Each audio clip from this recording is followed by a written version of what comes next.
বলা হচ্ছে বস্তিবাসীকে ফ্ল্যাট দেওয়া হবে।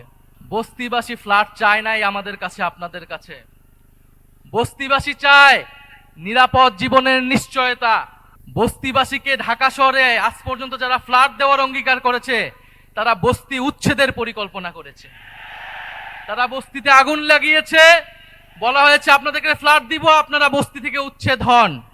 দেশের মানুষ বুঝে যাবে আরো দ্রুতই যে কারা নির্বাচনের আগে প্রতারণা করছে, কারা দেশের মানুষকে ঠকাচ্ছে, কারা সংস্কারের বিরুদ্ধে অবস্থান নিচ্ছে।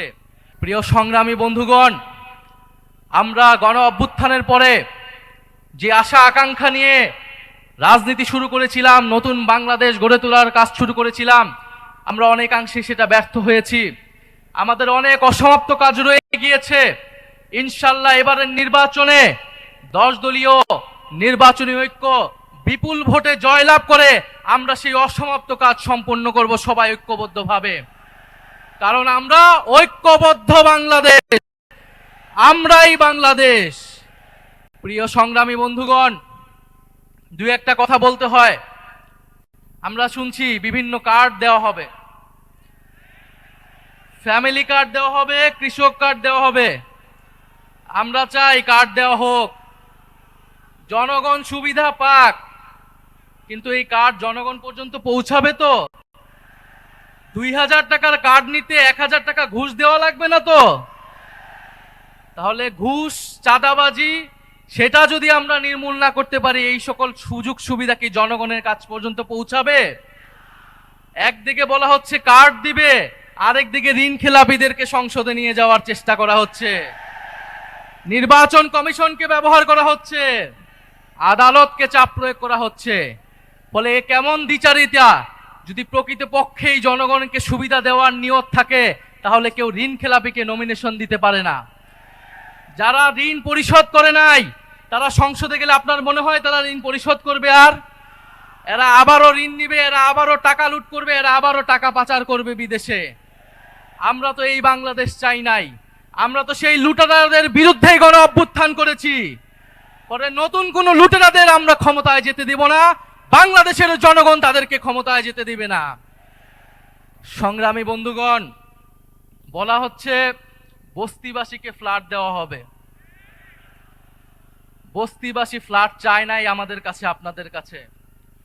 বস্তিবাসী চায় নিরাপদ জীবনের নিশ্চয়তা। বস্তিবাসী চায় মর্যাদাপূর্ণ কর্মসংস্থান। বস্তিবাসীকে ঢাকা শহরে আজ পর্যন্ত যারা ফ্ল্যাট দেওয়ার অঙ্গীকার করেছে তারা বস্তি উচ্ছেদের পরিকল্পনা করেছে। তারা বস্তিতে আগুন লাগিয়েছে, বলা হয়েছে আপনাদেরকে ফ্ল্যাট দিব, আপনারা বস্তি থেকে উচ্ছেদ হন। আমরা আল্লাহ না করুক হয়তো এই ধরনের কোনো প্ল্যান নাই। জান্নাতের মালিক আল্লাহ, অবশ্যই মহান সৃষ্টিকর্তা, আর ভোটের মালিক জনগণ, ভোটের মালিক নাগরিক। দেশের মানুষ বুঝে যাবে আরো দ্রুতই যে কারা নির্বাচনের আগে প্রতারণা করছে, কারা দেশের মানুষকে ঠকাচ্ছে, কারা সংস্কারের বিরুদ্ধে অবস্থান নিচ্ছে। প্রিয় সংগ্রামী বন্ধুগণ, 12ই ফেব্রুয়ারি 10 দলীয় নির্বাচনী ঐক্যের সমর্থিত যার প্রার্থী রয়েছেন, যার যেখানে মার্কা রয়েছে, এই ঢাকা 15 আসনে দাঁড়িপাল্লা, অন্যান্য আসনে শাপলাকলি, রিক্সা সহ 10 দলীয় জোটের যেই মার্কাগুলো রয়েছে, আপনারা তাদেরকে জয়ী করবেন, তাদের সাথে থাকবেন। আমরা ঐক্যবদ্ধভাবে বৈষম্যের বিরুদ্ধে, দুর্নীতির বিরুদ্ধে আর ইনসাফের পক্ষে আমরা নতুন বাংলাদেশ গড়ে তুলব। শেষে যাওয়ার আগে আরেকটি কথা, এবারে নির্বাচন শুধু সরকার বদলের নির্বাচন নয়, দেশ বদলের নির্বাচন। এবারে নির্বাচন ক্ষমতা পরিবর্তনের নির্বাচন নয়, ক্ষমতার কাঠামো পরিবর্তনের নির্বাচন। ফলে নির্বাচনের সাথে আরেকটা গণভোটও আছে। এটা অনেক দল ভুলে যায়, কিন্তু আমরা ভুলি না, জনগণও ভুলবে না। ফলে গণভোটে আমরা কি দিব? গণভোটে পরিবারতন্ত্রকে, দুর্নীতিবাজকে, বৈষম্যকে, আধিপত্যকে, গণভোটে ইনসাফে, গণভোটে 10 দলীয় ঐক্য জোটে ইনশাল্লাহ আমরা এবারের গণভোটে হ্যাঁ জিতবে।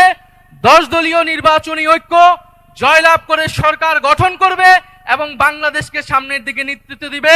ইনকিলাব জিন্দাবাদ। আসসালামু আলাইকুম।